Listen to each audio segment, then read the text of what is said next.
Welcome back to Movies at 2 a.m., the show where we discuss B movies, bad movies, low budget movies, box office bombs, critical disappointments, and all manner of obscure film. I'm Bryce Huffman. I'm Irving Thomas. We're joined once again by our buddy Parker. What's going on, people? Thank y'all for having me. Woo. Oh man, and today, my coat. Yeah, and in another puffy coat.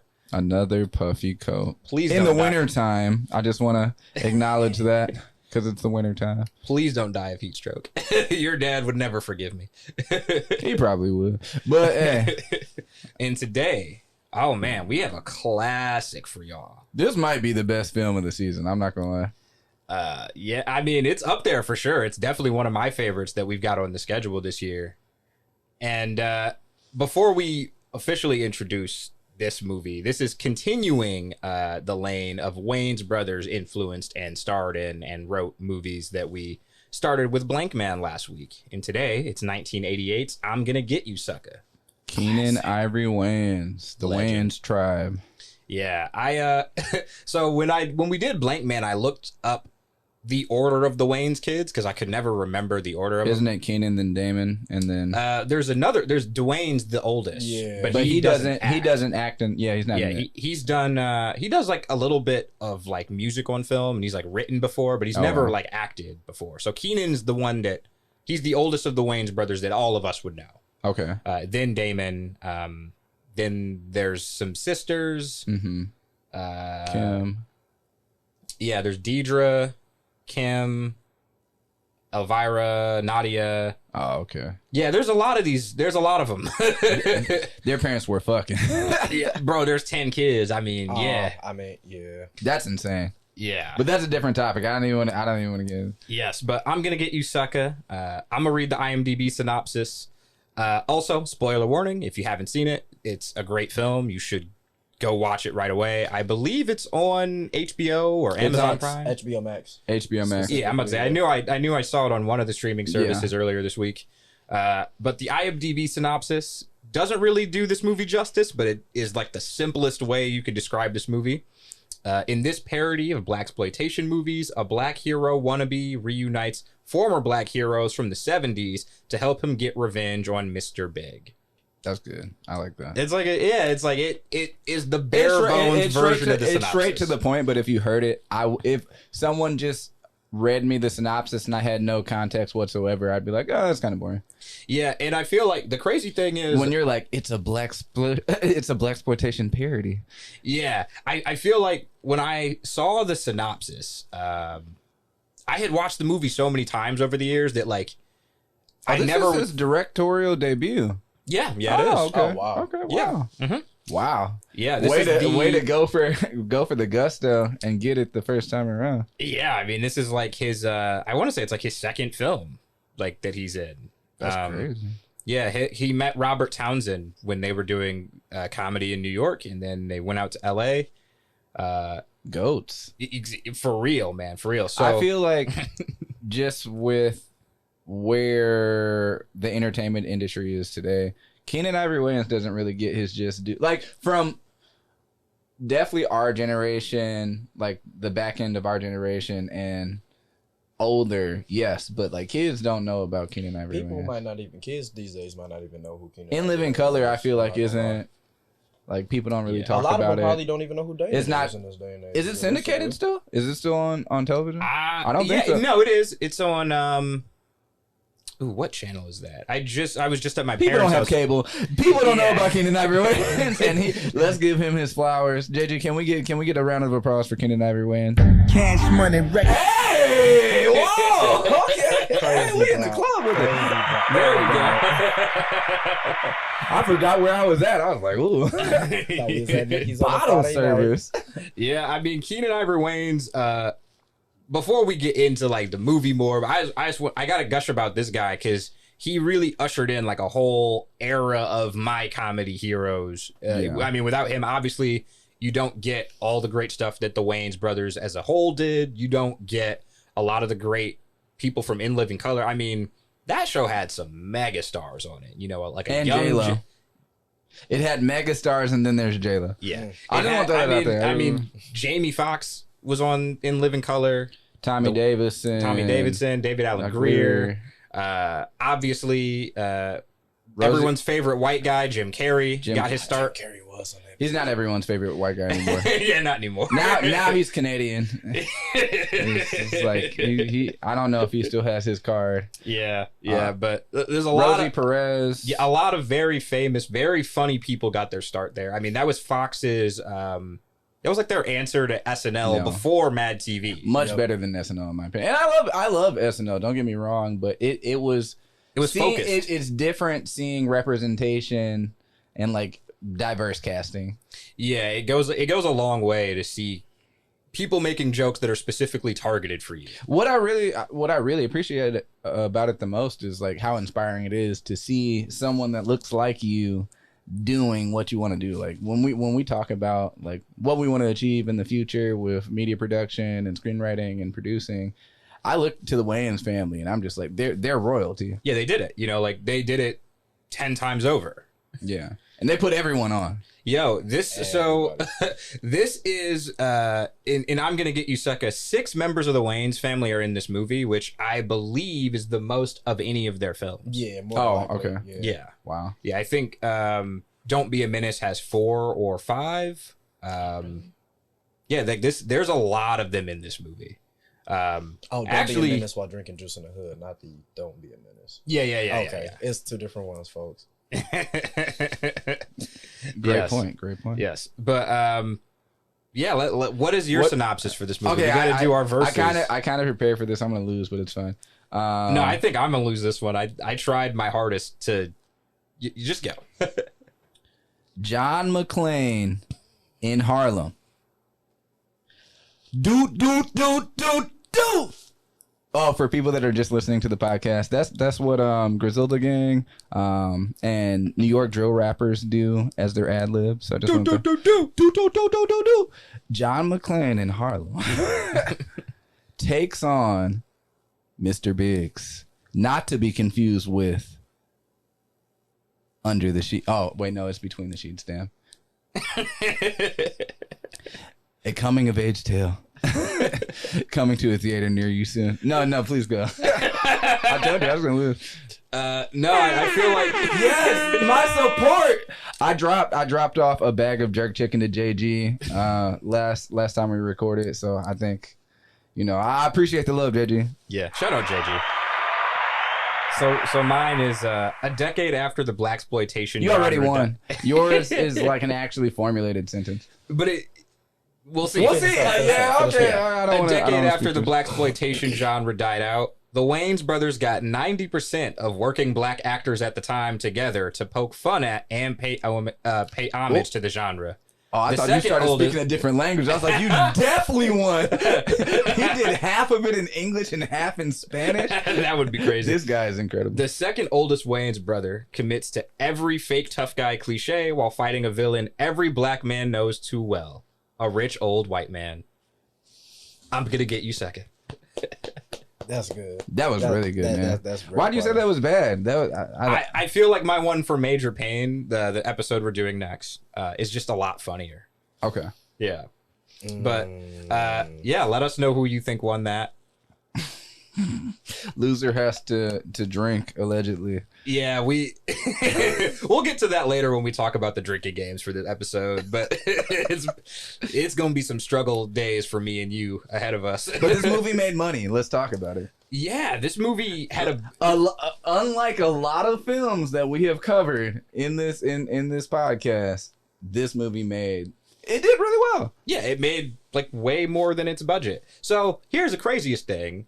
I'm going to read who all is in this movie, and then I'm going to tell you what the budget for this movie was. All right. Now, keep in mind, it's 1988. I like that. Money can go a long way back then, that it doesn't necessarily go now. Inflation wasn't as high. Right. And a lot of these people who are superstars were not superstars at the time yet. Right. Okay. So Keenen Ivory Wayans is the star. Bernie Casey, the former football player, is like the older hero from the 70s. He's trying to like model his game after. Mm-hmm. Jeanette Du Bois plays his mom. Dawn Lewis is the love interest. Also, can we get a round of applause for black, dark-skinned love interests in movies? Yeah. Feels like an increasingly rare thing these days. Antonio Fargas is in this movie. Isaac Hayes is in this movie. Jim Brown is in this movie. Oof. Damon Wayans is in this movie. One thing about this season we've also covered is a lot of creepy dudes.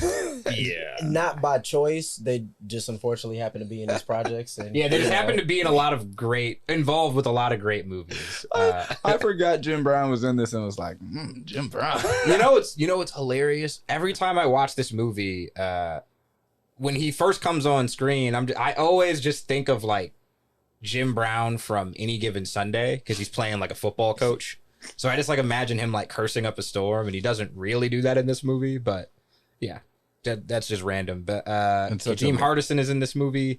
Those are like the people who appear most, but also in this movie, Chris Rock in one of his early movie roles, David Alan Grier, I believe in his second or first movie role, Robert Townsend, Robin Harris in his first movie role, Tony Cox, Clarence Williams, and I didn't realize she was in this movie until the last time I watched it. Ariana Richardson, the little girl from Jurassic Park, is in this movie. Gary Owens is also in this movie. Yeah. Randomly. There's so many people in this movie. In this movie, Kim Wayans, Kim, Sean, and Marlon. Marlon and Sean get their first movie role as people laughing at who is it? Who are they laughing at? Fly Guy? Yeah, Fly Guy. Yeah. So yeah, a ton of people are in this movie, but this movie only had a budget of $3 million. Did we say John Witherspoon? Oh, we did. I was just looking at it. Oh my Clarence God. Williams. You have to say John because that's my favorite scene. Is the funeral? The funeral scene. Oh my God, so many great people in this movie. Shout out to Detroit. Shout out to Detroit. R.I.P. Yeah, John Witherspoon. This movie only had a budget of $3 million, and it made $13 million at the box office. 10 mil in the pocket. Yeah. Black excellence. What did critics have to say about this one? Did you look that up or no? This was, I mean, it did better. It did better than others. It rated, let me see. I'm sorry, I had it pulled up. But I played myself. It did okay. With critics? To a certain extent. 6.6 out of 10 on IMDb. It's not bad. Okay, yeah, that's not bad. It's almost a C. Respectable. I mean, sort of comedy. I feel like, especially for Blaxploitation films, I can't talk today, which is sad because we're recording. It's the heat stroke from that coat.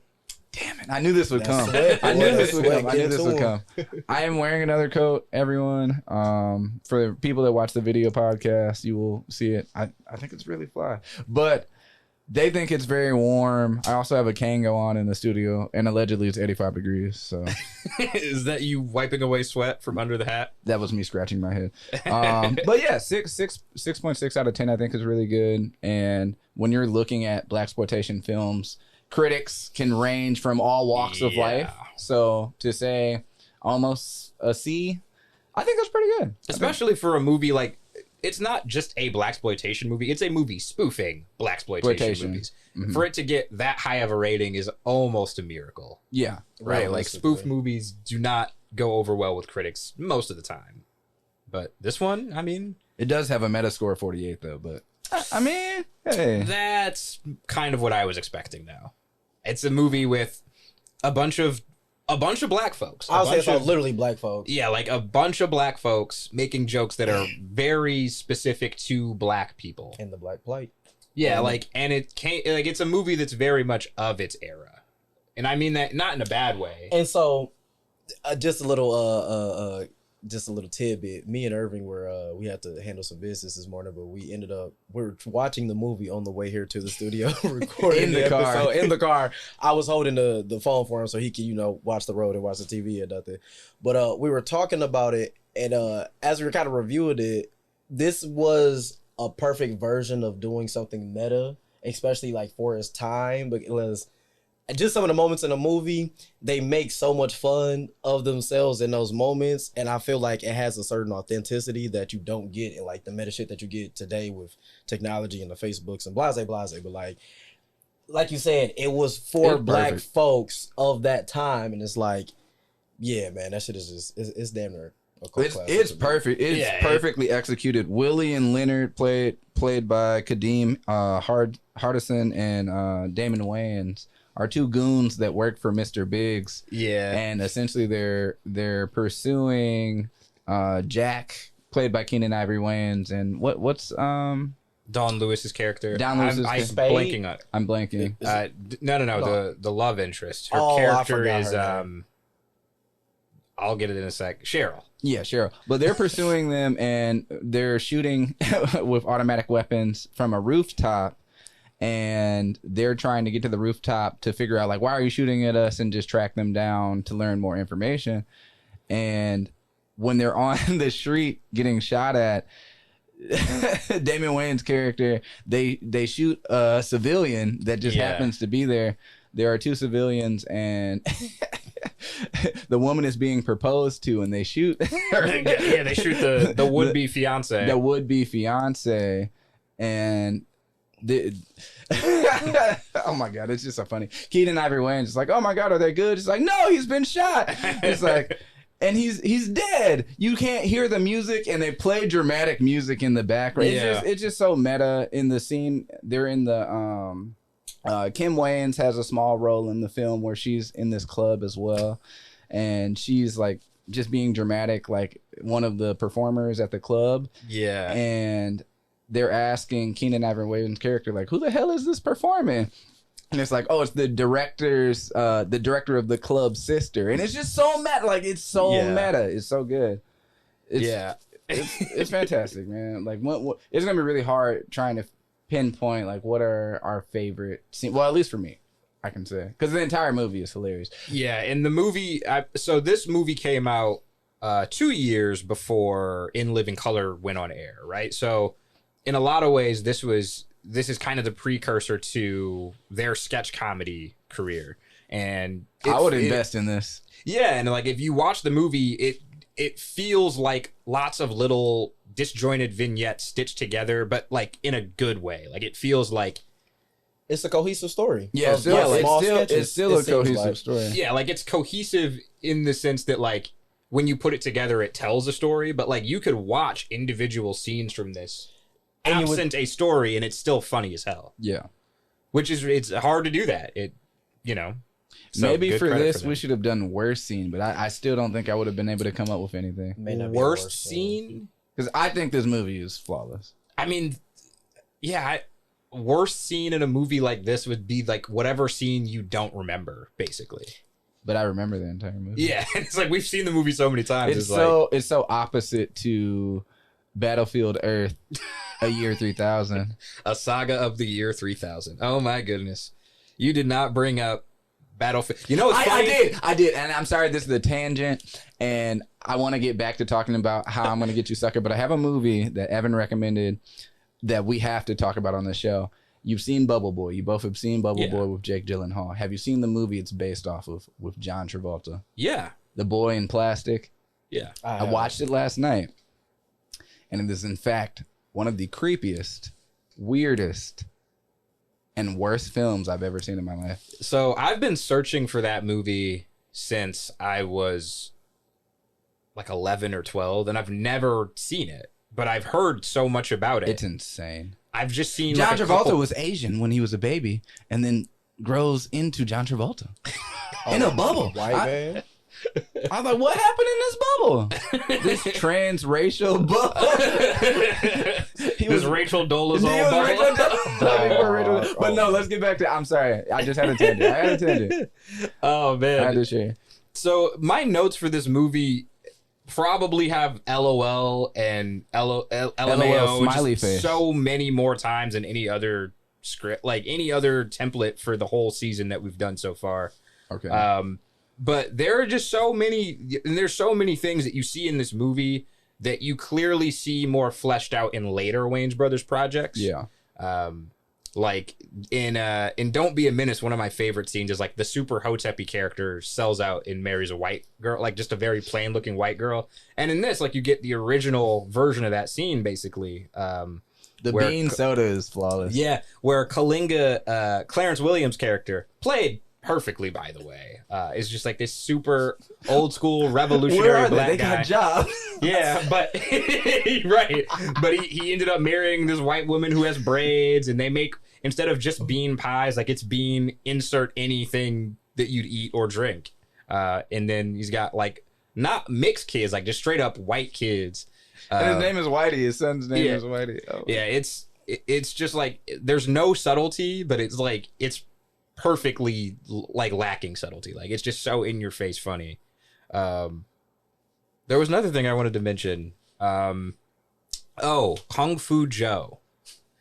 Really committed to just like making the Bruce Lee noise every time he's on camera.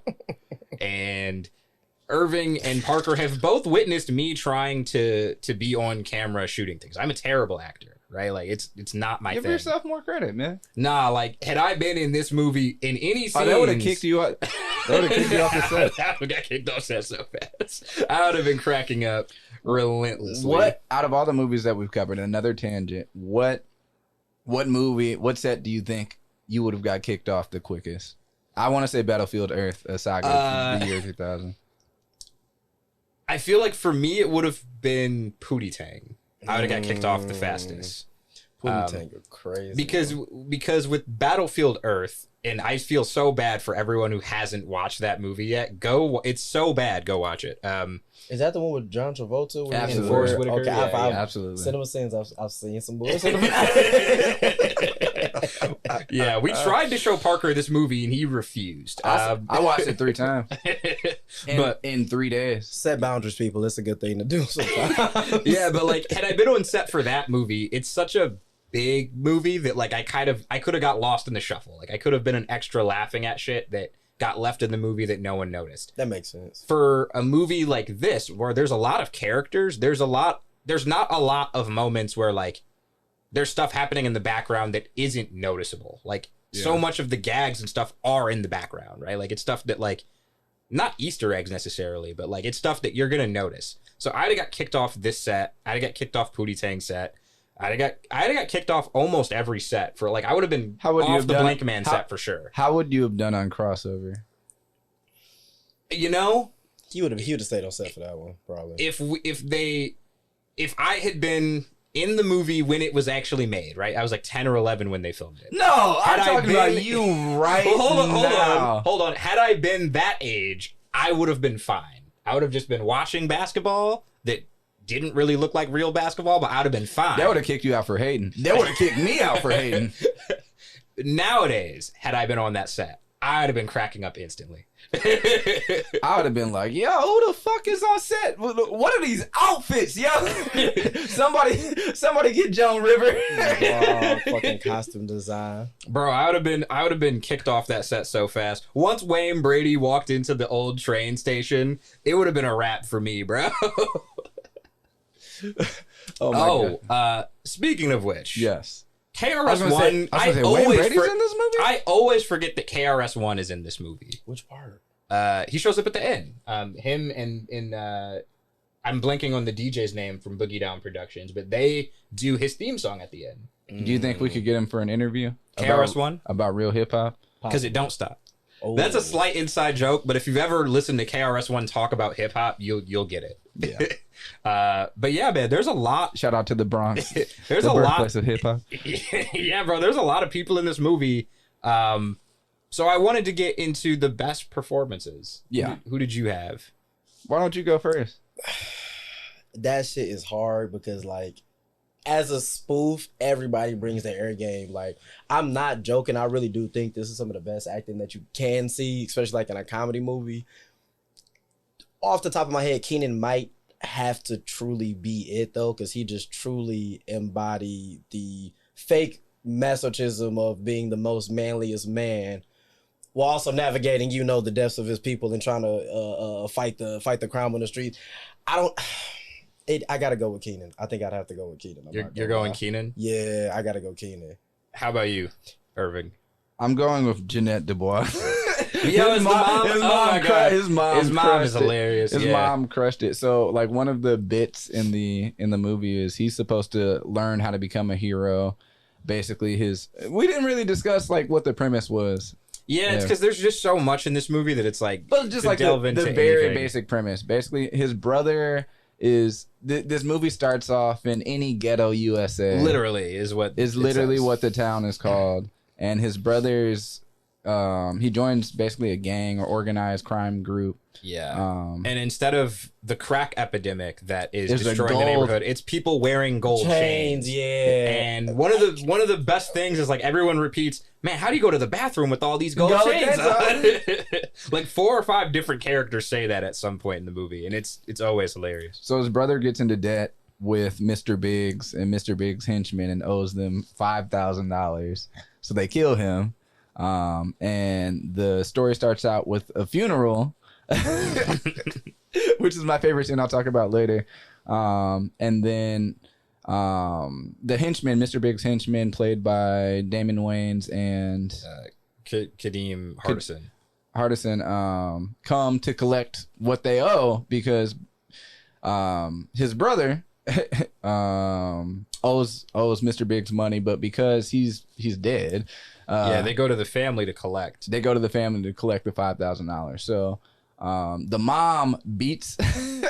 She beats the henchmen up and like throws them down the stairs. But that's one of the running gags of the henchmen. They keep running down the stairs. Then it introduces Keenen Ivory Wayans' character, who comes back from the army. He's been away for 10 years, I think they said. 10 years. He went to go become a man. You come to find out he went to be an administrative assistant or something like that. He was like a secretary. He was basically a secretary.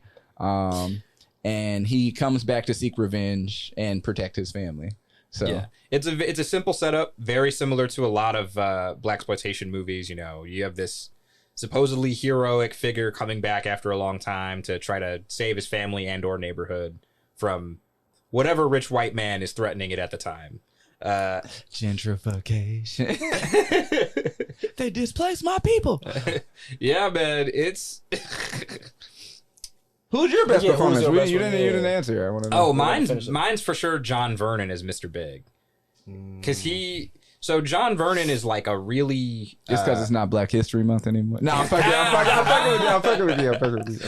No, I gave it to him because I wanted to give it to Keenen. This coat's not that hot, by the way. I just want to put that out there. Stop lying. You have a fan directly pointed at you. And I told you turn it off. It's nothing to me. Yeah, I put John Vernon because he's like mostly known as like a serious like actor kind of person. Yeah. And for him to show up in this movie and like be perfect in the role is hilarious to me. Like he's perfectly serious. Yeah, like we're gonna have to later on this season we've already talked about it. Like we're gonna have to rank the evil white men in these movies. That's he's a great bit. I mean, as far as the acting goes, he's for sure close to the top. Yeah, he's close. As far as the evil that gets committed, he might not win on that front. But man, throwing somebody down some stairs like that being the like theme of your crime syndicate is pretty impressive because I personally I've fallen down a flight of stairs before. That shit not sweet. And he said it. It's not sweet. It's not sweet. It's not sweet. My dad picked me up from summer camp, called me a rhinoceros or a unicorn because I had a knot the size of a baseball on my head. I don't know, man. That's kind of gangster. So we'll come back. We'll revisit this when we're doing our rankings. But I don't know. Did you have a best line? Because I know you mentioned your favorite scene. Yeah, but I think I do. I have a best line because the next episode we're discussing is Blank Man, and Major Major Pain. Sorry, the Wayans universe. The Wayaniverse. The Wayaniverse. Well, can we trademark that and then sell it to them? Capitalism. Those niggas don't care. Maybe we can get Marlon. That's not a bad idea. I did the 7 Tuplets movie. I consider it. Oh my god, I forgot that movie existed. That's actually worse than the Boy in the Plastic Bubble. That's the worst movie I've ever seen. That and worse than Battlefield Earth. Maybe. I don't know because every shot in Battlefield Earth is on an angle, bro. It's all Dutch angle. It's all Dutch angle. It's the worst movie I've actually ever seen is I Got the Hookup too, but that's the difference. And I saw that in theaters. But let's not talk about it. My favorite line because PTSD. Look, we're going to need you're going to need an orthopedic surgeon to remove my foot from your ass. I was like, that's a great Blaxploitation line. That's a great line. I can't believe I didn't write that one down. I remember I paused the movie to laugh and didn't write it down. But it really only stuck with me because there's a line in Major Payne where basically the same type of jive talk. Like you can tell that the Wayans like write with each other, and I love that too. Like their writing reflects like it's very similar themes of comedy and like I don't know. I have a line, but I want to hear what both of yours are. If you guys have one, I know you do. You probably have plenty. Honestly, you the one rib is hilarious as well, bro. The bit of Chris Rock at the rib shop, and he's like, "No, not one slab of ribs, one rib." That shit is amazing. My favorite line.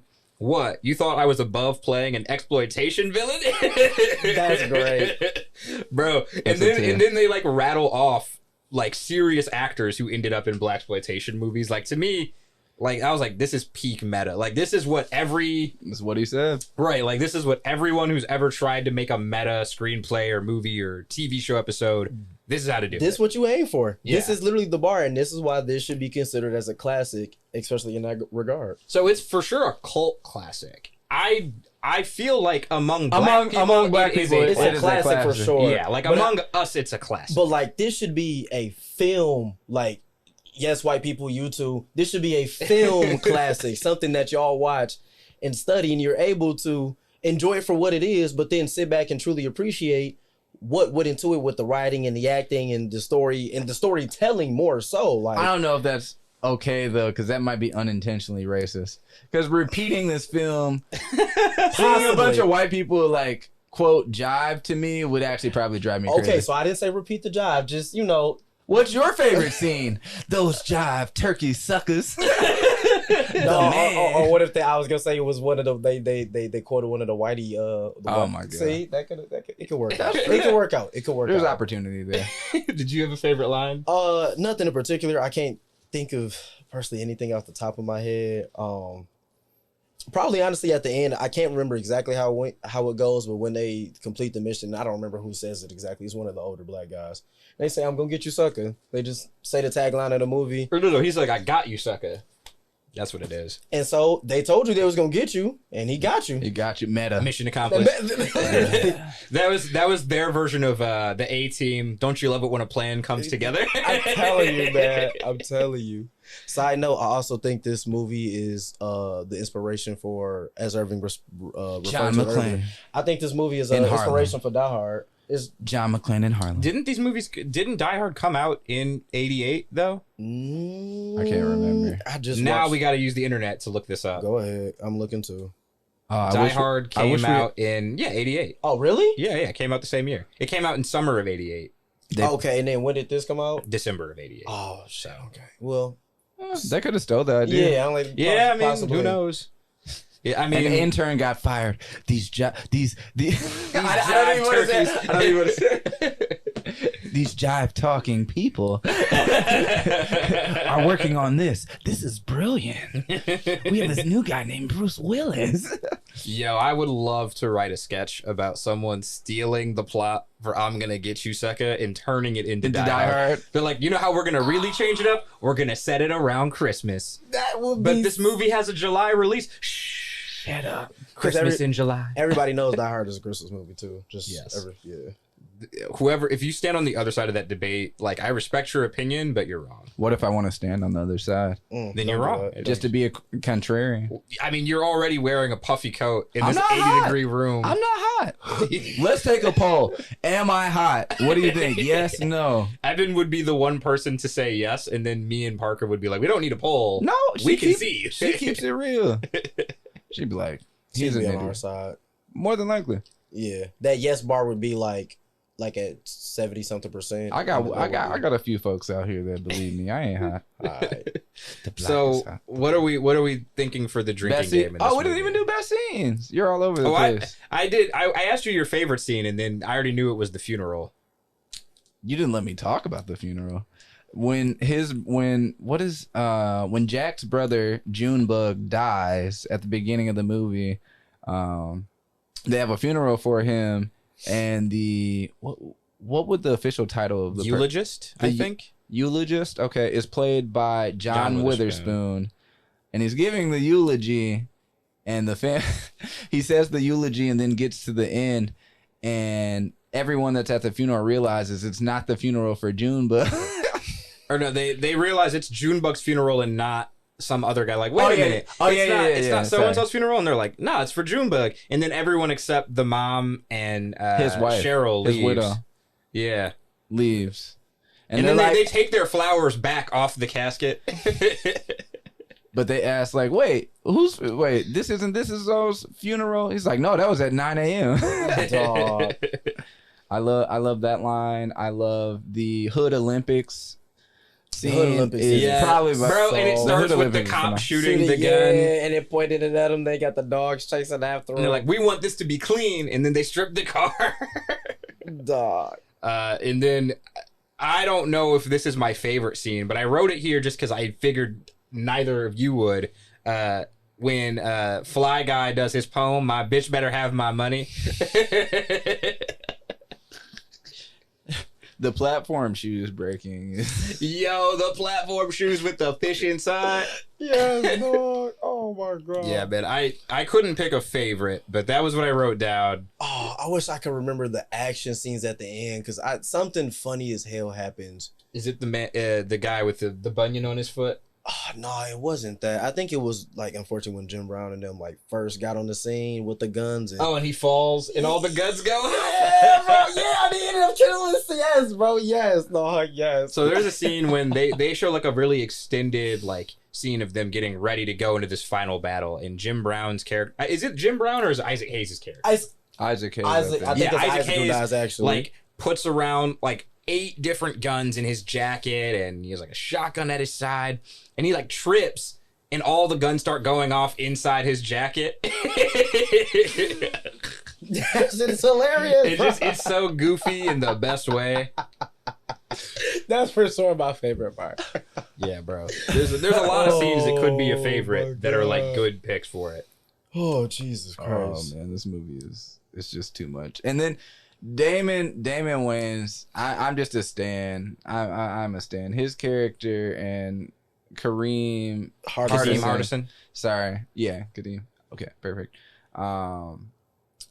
Them just being the two henchmen throughout the film and their bit about falling downstairs every time somebody foils their plans. This movie is amazing. Let's talk about drinking games because I have a few. The easy one is every time something meta happens, and that's throughout the film. Yeah, you wouldn't make it. Nah, 10 minutes. Probably not. So I wrote every time you spot a famous person. Another game where you're not going to make it very far into the movie. Man, by the like 5 minutes in, you 5 shots in. Yeah. Like legitimately. Yeah, you'd be done for pretty early. So we me and Irving have talked about this a lot this season. Neither of us drink heavily anymore. Like if we had made this podcast in college, we would do these games like probably 3 times a week. Yes. But we're no longer college students. Yeah. We're not old, but older in age.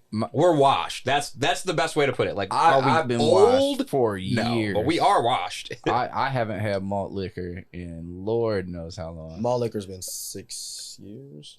But yeah, it something is like Parker's birthday tomorrow, so we may revisit that this evening. We may. I wasn't gonna do shit, but I guess I'll do a little bit of drinking. A little bit with this movie, the 2 games we named. See, you might not make it to your 30th, bro. You might not make it to 30 trying to play these games. Yeah. These ain't no games. we need merch. These ain't no games with like a shot glass. There's a death sentence.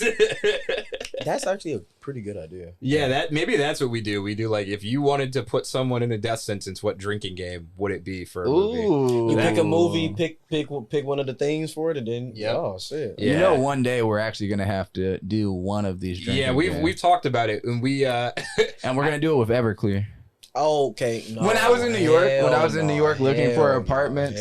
When I was in New York looking for apartments. Hell no. Evan and I were watching this horrible but hilarious show on Discovery. I think Discovery Plus. It's called Moonshiners. Oh yeah, I've heard of that. It's hilarious. Oh, I've never seen it. All the judges wear suspenders or overalls, and like wait, what? Yeah, it's bro. It's pretty fire. It's like it's kind of like Chopped, but with moonshine. That sounds like something that would have got college Bryce into a lot of trouble. Possibly, more than likely. But the universe knew not to cross paths, so didn't make it happen. Snyder cut.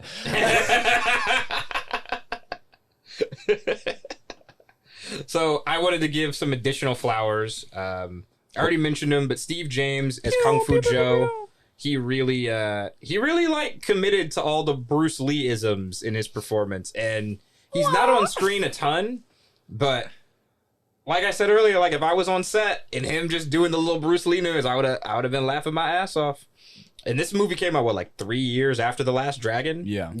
So like niggas love Bruce Lee, and man, Steve James like really went for it. I also wanted to give flowers to David Michael Frank, who did the music for this movie, because the music is on point in every scene. Yeah, spot on. I love the music in the intro. Yo, the intro music is fire. It's dumb fire. Did you have additional flowers to give? I don't know. I love Kim Wayans, so definitely throwing flowers there. The entire Wayans family. I just think what they've built is so admirable. Like, it really just helps me like dream big. Like, it's just like, this is really what it's about, community, and like what we're doing with the podcast, like creating a community of people that support each other, and you can really see like what that outcome can be with everybody working towards similar or the same goals. So I'm giving a huge shout out to like the family, like like you said, this launched in living color, and it's launched like the tree of success that sprouts from this film is just, it's ridiculous. It's honestly ridiculous. There aren't many films you can say that have had the same effect. Like if we're not no $3 million budget movie. If we're talking about the Butterfly Effect, not to be confused with Ashton Kutcher's The Butterfly Effect. I actually enjoy that movie, but I haven't seen it in so long. Like I feel like as an adult, I might enjoy it more than I did as a kid. But that's I fair. don't know. But it's like the first domino to fall, and it's birthed so many things that I enjoy that have brought me joy over the years in cinema. Yeah, I also found out when researching for this movie, Keenen Ivory Wayans dropped out of like engineering school with 1 semester left. That makes sense. Comedy. He's a genius. Yeah, like he took the gamble and did himself and put his family on for generations. I'm trying to do the same thing. Bingo. Yeah. Where the investors at? Sponsor us now. Medici family. And hey, that was all I had for this movie. Same. Parker, do you have any parting words? We gonna get you, suckers. Ooh. See you next week. All right.